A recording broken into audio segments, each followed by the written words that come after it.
बिहार विधानसभा चुनाव 2025 में एनडीए को बम्पर सफलता मिली है और बीजेपी को सबसे ज़्यादा सीट मिली है और बीजेपी को इतनी सीट मिलने की उम्मीद भी नहीं थी या खुद बीजेपी के नेता स्वीकार करते हैं। अब सरकार बनाने को लेकर कवायद तेज हो गई है, बैठकों का दौर शुरू हो गया है।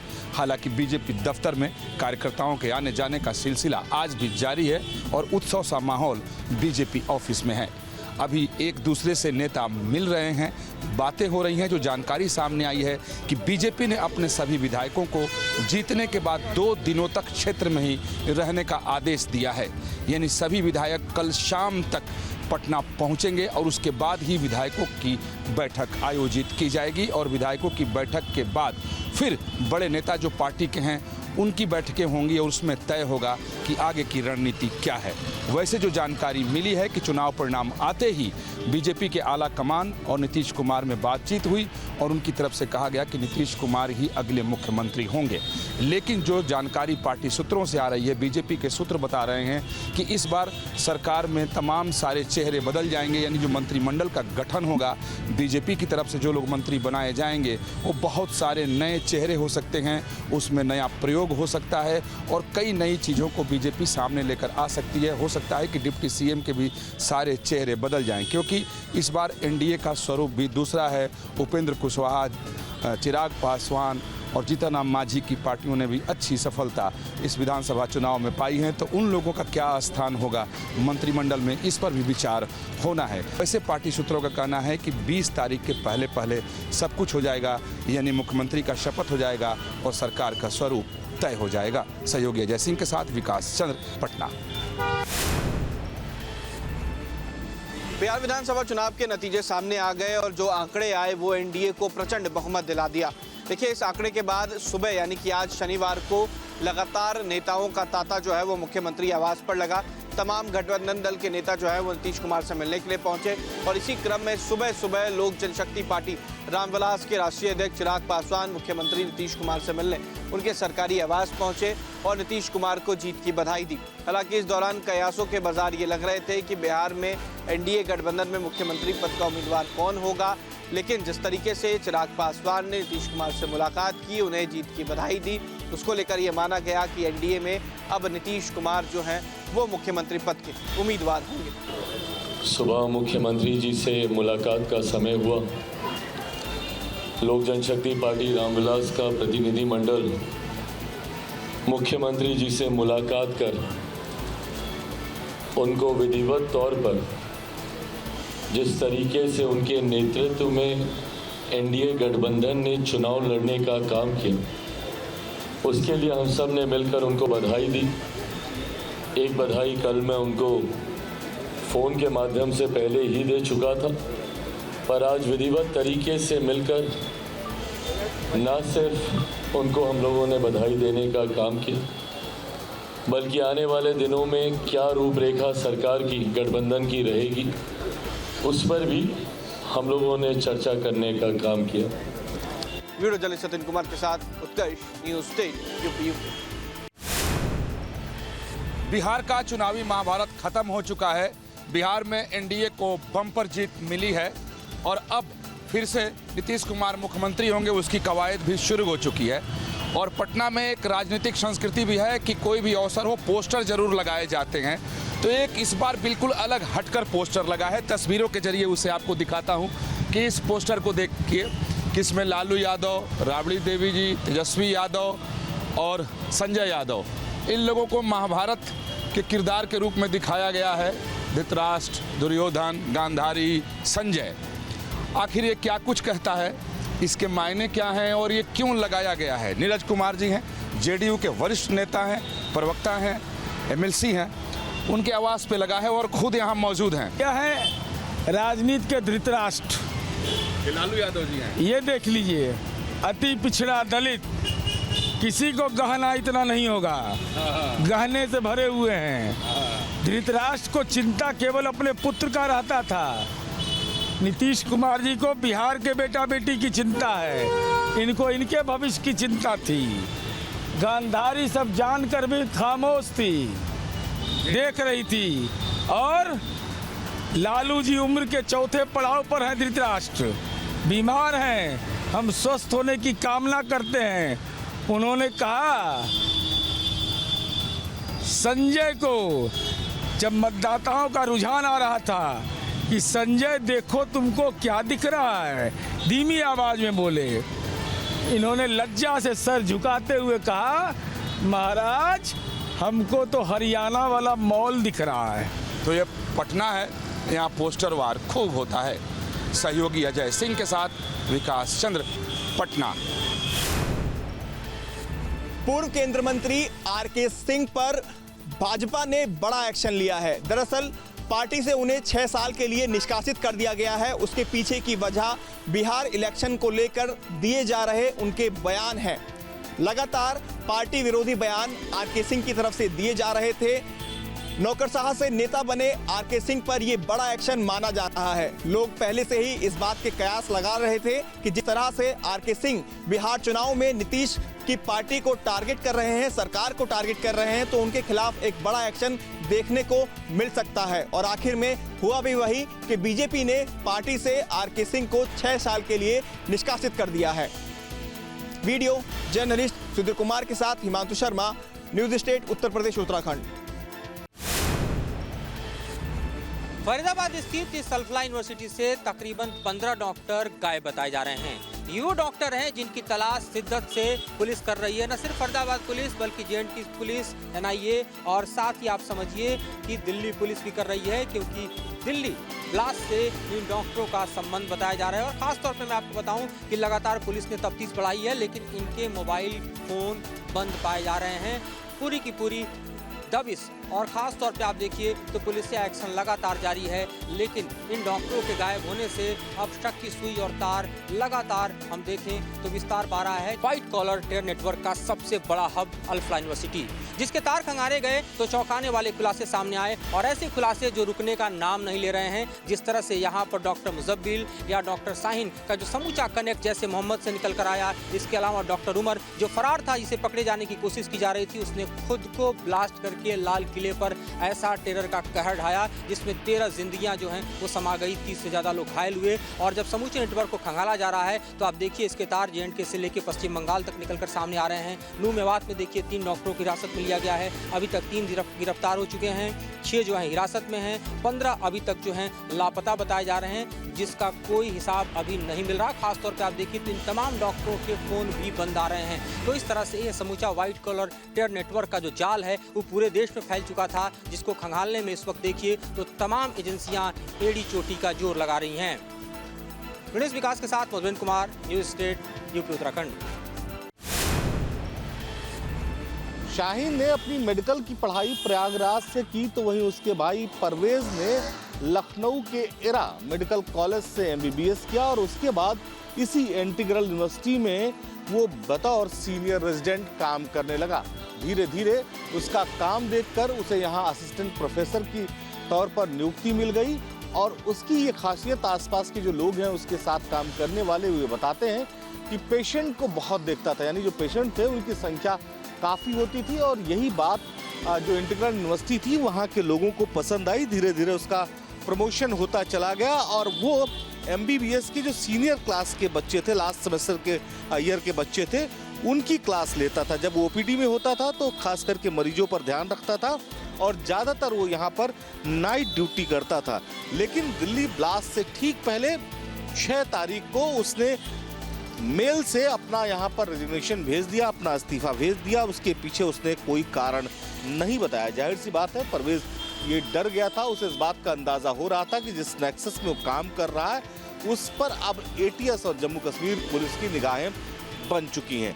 यही नहीं, एटीएस की टीम ने भी यहाँ पर आकर बातचीत की, लोगों से पूछताछ की, परवेज के साथ काम करने वाले लोगों की बाकायदा लिस्ट तैयार की है। एटीएस की जांच में एक बात सामने आई, कश्मीर के छात्रों से वो ज़्यादा घुलता मिलता था, बाकी छात्रों से उतनी बात नहीं करता था या बाकी लोगों से उतनी बात नहीं करता था। यहीं से इस बात का एटीएस को अंदाज़ा हो गया है कि कहीं मेडिकल यूनिवर्सिटी में भी जो कश्मीर के युवा हैं उनका ब्रेन वॉश तो नहीं किया जा रहा था। यहाँ पर जो पढ़ने वाले छात्र हैं उनको ब्रेन वॉश करके इस तरह की घटनाओं के लिए तैयार तो नहीं किया जा रहा था। दिल्ली ब्लास्ट केस में कानपुर के कार्डियोलॉजी से गिरफ्तार किए गए डॉक्टर आरिफ मोहम्मद मीर के विस्फोट में मारे गए डॉक्टर उमर से करीबी रिश्ते निकल करके सामने आ रहे हैं। वह लगातार उसके संपर्क में था। दरअसल आरिफ के टैबलेट से इस बात का खुलासा हुआ है कि वह गेमिंग ऐप के जरिए डॉक्टर उमर से लगातार बात किया करता था, वह लगातार उसके संपर्क में बना हुआ था। दरअसल टीमों ने जब कानपुर से डॉक्टर आरिफ को गिरफ्तार किया था तब उसके घर में छापेमारी करके वहां से एक टैबलेट और 2 मोबाइल भी बरामद किए थे, जिनके डाटा का एनालिसिस लगातार किया जा रहा है। इस डाटा के एनालिसिस के बाद ही ये बात निकल करके सामने आई है कि उसके एप्पल टैबलेट में कई गेमिंग ऐप इंस्टॉल थे। इन ऐप के ज़रिए ही वो डॉक्टर उमर के संपर्क में था। इसके अलावा उसके मोबाइल और टैबलेट की जांच से ये बात भी निकल करके सामने आई है कि देश के तमाम नामी अस्पतालों के डॉक्टरों के साथ उसने व्हाट्सएप ग्रुप बना रखे थे। इन व्हाट्सएप ग्रुपों के ज़रिए वह तमाम देश के नामी गिरामी संस्थानों से जुड़े डॉक्टरों से बात किया करता था। यही वजह है कि जांच एजेंसियों ने अपनी जांच का दायरा अब और अधिक बढ़ा दिया है। वहीं जांच एजेंसियों ने कानपुर के JSVM मेडिकल कॉलेज से ऐसे डॉक्टरों का डाटा तलब किया है जो बिना बताए छुट्टी पर गए और उसके बाद वापस लौट करके नहीं आए। बताया जा रहा है कि ऐसे 8 डॉक्टर रहे हैं जो 2006 के बाद नौकरी छोड़ करके गए और वापस नहीं आए, जिसकी जानकारी ATS के साथ साझा कर दी गई है। वीडियो में तासिफ श्याम तिवारी, न्यूज़ स्टेट कानपुर। बिल्कुल इस समय हम ग्राउंड जीरो पर मौजूद है। ये आप देख सकते हो बाज़ाब्ता तौर पर यहाँ पे जो है बड़े बड़े अफसर जो है वो इस स्पॉट पर मौजूद है। खास करके अगर हम DGP की बात करेंगे तो DGP भी बाज़ाब्ता तौर पर यहाँ पर मौजूद है। ग्राउंड जीरो पे खुद यहाँ पे मॉनिटर कर रहा है। लेकिन ये आप देख सकते हो यही वो जगह है जहाँ पे ये ब्लास्ट हुआ था। ये आप देख सकते हो एक्चुअली विजुअल किस तरह यहाँ पे जो है सुरक्षा बल के जवान और जम्मू कश्मीर पुलिस के जवान यहाँ पे लगे हुए हैं और अलग अलग एजेंसी जो है वो बाज़ाब्ता तौर पर इस इलाके को जो है खंगार रहे हैं। लेकिन यहाँ पे अगर देखा जाएगा कि करीबन 11:30 बजे फ्राइडे के 11:30 बजे ये ब्लास्ट होता है तो उसके बाद पूरी तरीके से जो एजेंसीज है वो हाई अलर्ट पे नजर आ रही है। लेकिन पूरी तरीके से अगर देखा जाएगा कि इस ब्लास्ट में अभी तक जो है 9 लोगों की मौत हुई है और 27 लोग जो है वो इसमें गंभीर रूप से घायल हुए हैं। उनको अलग अलग हॉस्पिटलों में भर्ती किया गया है। खास करके अगर हम 92 बेस हॉस्पिटल की बात करेंगे वहां पे उनको जो है ट्रीटमेंट चल रहा है बाज़ाब्ता तौर पर। लेकिन यहाँ पे आप देख सकते हो इस वक्त पूरी तरीके से यहाँ पे छानबीन जो है वो अलग अलग एजेंसी जो है वो यहाँ पे कर रही है। पूरी तरीके से इस इलाके को जो है यहाँ पे कंगालने की कोशिश जो है वो बाज़ाब्ता तौर पर की जा रही है। खालिद डार, श्रीनगर। सहारनपुर से डॉक्टर अदील अहमद राठर की गिरफ्तारी के बाद से ही नए खुलासे हो रहे हैं। जांच एजेंसियां लगातार जांच में जुटी हैं। सूत्रों की माने तो अब एक नया खुलासा हुआ है जिसमें यह पता चला है कि डॉक्टर अदील अहमद राठर ने चीन और तुर्की की यात्रा भी की थी। आपको बता दें डॉक्टर अदील अहमद राठर 2023 से 24 के बीच 1 साल के लिए पूरी तरह से गायब हुआ था। वह अपने घर पर भी नहीं था और ना ही किसी अस्पताल में इस दौरान उसने डॉक्टर अदील अहमद राठर के पास से 14 मोबाइल और 8 बैंक अकाउंट जांच में सामने आए हैं। मोबाइलों के अंदर कुछ संदिग्ध डाटा मिला है, ऐसा मटेरियल मिला है जिससे यह प्रतीत होता है कि डॉक्टर अदील अहमद राठर अपने सहयोगी डॉक्टरों को हनी ट्रैप में फंसाकर ब्लैकमेल करता था, उन पर दबाव बनाता था और अपने काम निकलवाता था। यही नहीं, उसके पास से जो 8 बैंक अकाउंट बरामद हुए हैं उनमें एक सहारनपुर का है और 7 जम्मू कश्मीर के हैं। इन बैंक अकाउंट में डॉक्टर अदील अपने भाई के साथ साथ अपने रिश्तेदारों और सहयोगियों से बड़ी मात्रा में पैसा अपने अकाउंट में मिलवाता था। जांच एजेंसियां अब यह पता करने में जुटी है कि डॉक्टर अदील अहमद राठर ने किन डॉक्टरों को इन लड़कियों के जरिए हनी ट्रैप किया था, उन्हें हनी ट्रैप में उलझाकर ब्लैकमेल किया था। अब देखने वाली बात है कि जांच पूरी होने पर STF और जम्मू कश्मीर पुलिस NIA को क्या जांच रिपोर्ट पेश करती है और उसके आधार पर अभी और कितने ऐसे डॉक्टर हैं जो पुलिस और एसटीएफ के हत्थे चढ़ते हैं। सहारनपुर से न्यूज नेशन के लिए मैं सोहेल गौर।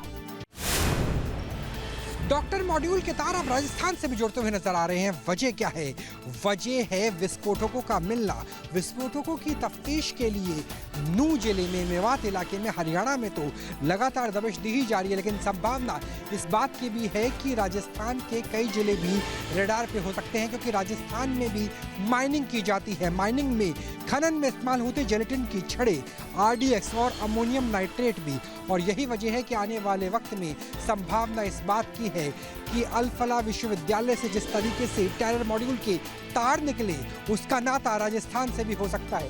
राजस्थान के डीग जिले पर ही पहुंची है डीग, भरतपुर, और इसके साथ खास तौर पर अलवर की बात करें तो वहां से भी विस्फोटकों की खरीद होने की संभावना नजर आती है। वजह यह भी है कि यहाँ से जो नूह का इलाका है, खासतौर पे हरियाणा के नूह के इलाके की बात करें, जहाँ से पहले ही एक शख्स को गिरफ्तार कर लिया गया है CIA के द्वारा, यानी क्राइम इन्वेस्टिगेशन टीम जो हरियाणा की है उसके द्वारा। वो यहाँ से बहुत ज़्यादा दूरी पर नहीं है, लगभग 30 से लेकर 40 किलोमीटर की दूरी है। तो राजस्थान और राजस्थान के यहाँ पे आप देख सकते हैं कि हरियाणा यानी नूह की सीमा की शुरुआत हो जाती है। सीमाओं पे चौकसी है, और इसके अलावा intelligence bureau, local intelligence unit और तमाम तरीके से जांच भी चल रही है कि विस्फोटकों में जो इस्तेमाल किए जाने वाला कच्चा माल है वो कहीं खनन के लिए विस्फोटकों के तौर पे तो नहीं लिया गया। कैमरा सहयोगी संजय शर्मा के साथ राहुल डबास, डीग, राजस्थान। नूह के सुनहेड़ा गांव हम पहुंच गए हैं। यहीं से ही डॉक्टर मुस्तकिम को गिरफ्तार किया गया, हिरासत में लिया गया CIA के द्वारा। फरीदाबाद से क्राइम इन्वेस्टिगेशन की टीम पहुंचती है डॉक्टर मुस्तकिम के घर पर रात के समय। पूरा परिवार यहीं पर ही होता है और उसे लेकर जाया जाता है पहले फरीदाबाद, और अब कथित तौर पर संभावना ये है कि नेशनल इन्वेस्टिगेशन एजेंसी यानी NIA पूछताछ कर रही है राजधानी दिल्ली में। एक खास बात ये भी है कि मुस्तकिम का कनेक्शन, यानी पूरे डॉक्टर मॉड्यूल का कनेक्शन अब चीन से भी जुड़ता हुआ नजर आ रहा है, क्योंकि डॉक्टर मुस्तकिम ने अपनी MBBS 2019 से लेकर 2024 तक चाइना से की थी, और चाइना में पूरी पढ़ाई करने के बाद अल-फलाह यूनिवर्सिटी गए फरीदाबाद में, और वहाँ जाकर के इंटर्नशिप की। और इसके सीनियर ही वो लोग थे जो दिल्ली के कथित ब्लास्ट और डॉक्टर मॉड्यूल के पूरे मैनिफेस्ट करते हुए नज़र आते हैं। डॉक्टर उमर के अंडर ही डॉक्टर मुस्तकिम इंटर्नशिप कर रहा था, और इसी वजह से जो कनेक्शन है, जो तार है, वो जुड़ते नज़र आए, और डॉक्टर मुस्तकिम को भी अब पुलिस ने डिटेन कर दिया है। कैमरा सहयोगी संजय शर्मा के साथ राहुल डबास, नूह, हरियाणा।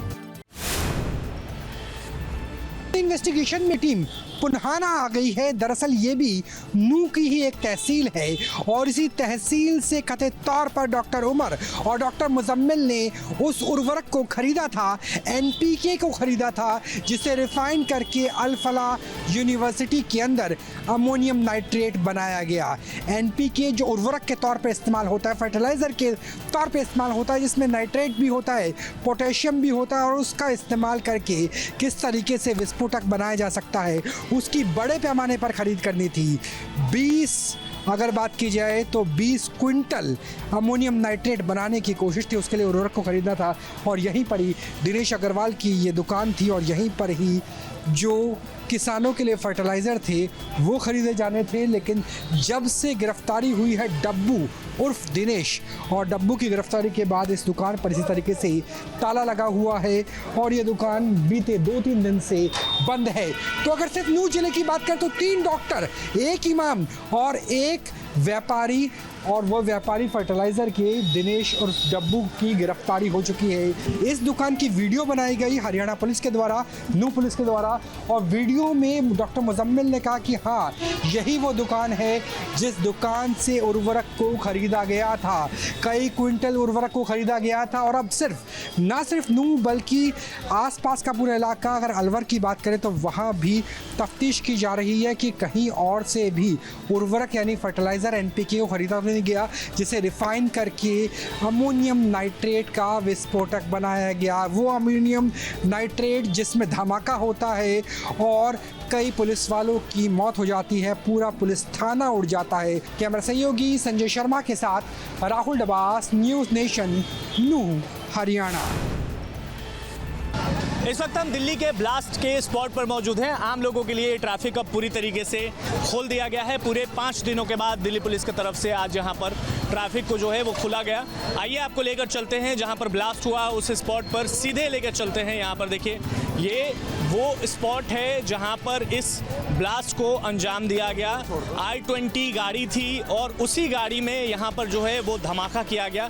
ये वही स्पॉट है, देखिए किस तरीके से। हालांकि आपको सड़क में कोई भी गड्ढा जो है वो नज़र नहीं आएगा, लेकिन इस वक्त पूरी तरीके से इस सड़क को दिल्ली पुलिस की तरफ से चालू कर दिया गया है। देखिए तस्वीरें हम आपको दिखा रहे हैं, यही पर जो है वो इस ब्लास्ट को अंजाम दिया गया था। देखिए किस तरीके से लगातार जो है वो सड़क चालू है इस वक्त, और एजेंसियां जो हैं वो करीब 4 से 5 दिनों तक यहाँ पर जो है वो ये पूरे सड़क को बंद किया गया था दिल्ली पुलिस की तरफ से, एजेंसियों की तरफ से। ये तस्वीरें हम आपको दिखा रहे हैं, सड़क में कोई भी गड्ढा आपको नज़र नहीं आएगा। हालांकि अभी भी थोड़ा सा जला हुआ आपको यहाँ पर थोड़ा बहुत अंश जो है वो नज़र आएगा, क्योंकि ये जो पट्टी होती है ये सफ़ेद रंग की होती है, लेकिन अभी भी ये लाल, काला, पीला आपको यहाँ पर थोड़ा बहुत नज़र आ सकता है। वीडियो जर्नलिस्ट विकास झा के साथ विशाल पांडे, दिल्ली।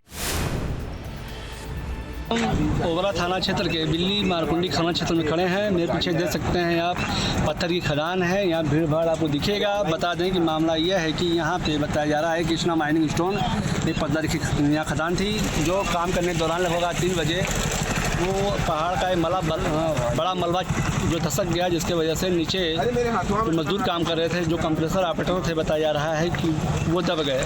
उनकी संख्या तो अभी क्लियर नहीं हो पाई, लेकिन जैसा यहाँ मजदूर बता रहे हैं कि कंप्रेसर जो यहाँ काम करती थी, कंप्रेसर का पाइप दिखाया जा सकता है। एक आकलन ये भी बताया जा रहा है कि पर कंप्रेसर पाइप जो 2 लोग अगर काम करते हैं तो ये आंकड़ा कम से कम 1 दर्जन के आसपास हो सकता है। हालांकि ये क्लियर तब हो पाएगा जब मलबा मौके से हटेगा।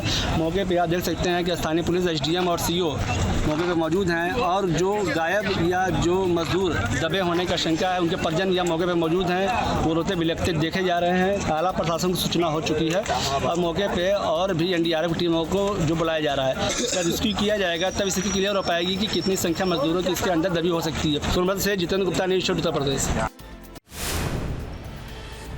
कानपुर में आयोजित हो रहे डॉग शो में देश से ही नहीं विदेश से भी डॉग आए हैं। हम आपको दिखाना चाहेंगे कि साइबेरियन डॉग यहाँ पर मौजूद है, इसको यहाँ पर लाया गया है और कहा जा रहा है कि ये पहली बार किसी इस तरीके के शो में पार्टिसिपेट कर रहा है। इंडिया में पहली बार इसे यहाँ पर लाया गया और डॉग को लाने वाले से साथ मौजूद से बात करें। सर ये बताइए कि इस डॉग की क्या खासियत है? ये बेसिकली यूज़ होता था सबसे पहले स्लेज गाड़ी को खींचने के लिए, अभी तो ये शो में भी आया है and it's basically perfect family dog. ये कहाँ से लाया गया? ये रशिया से इंपोर्ट किया हुआ है। इसको लाने में किस तरीके की दिक्कतों का सामना करना पड़ा, कितनी खर्चे? कुछ नहीं हुआ है, ट्रांसपोर्टर लाके दिया है, हम सिर्फ रिसीव किया है इंडिया में, दैट्स इट। ये रशिया से आया है, 3 कंट्री का चैंपियन है और इंडिया में ये इसका पहला ही शो है। कहाँ पर ये चैंपियन रहा है? मैसिडोनिया, सर्बिया एंड रशिया में ये चैंपियन बना है। कानपुर में आप इसको लेकर के आए, क्या कारण था? अभी इंडिया में फर्स्ट शो है इसका, तो ये शो करने के लिए ही कानपुर लाए हैं इसको। इसके लिए रहन सहन में किस तरीके की खासियत देखी जाती है? क्या इसका तरीका है? AC चाहिए most of the time, AC चाहिए, अच्छा खाना एंड मेंटेनेंस चाहिए प्रॉपरली, सो दैट ऐसा रहेगा। इंडिया में बात की जाए तो इस तरीके के कितने डॉग्स होंगे? इंडिया में है, अभी है इनका 5th जनरेशन 6th जनरेशन चल रहा है इंडिया में, सो दे आर जेनेटिकली डेवलप्ड कि ये वेदर में रहने के लिए। तो आप ये देख रहे हैं साइबेरियन डॉग है, जिसे रशिया से इंपोर्ट करके लाया गया है और ख़ासकर इस शो में पहली बार इसे रखा जाएगा। कहा जा रहा है कि ये इस शो का विनर भी बन सकता है। दरअसल ये लोगों के आकर्षण का केंद्र भी है, जो लोग यहाँ पर आ रहे हैं वो इसकी फ़ोटो भी खींच रहे हैं। वीडियो में तस्वीर शम तिवारी, रजिस्टर्ड कानपुर।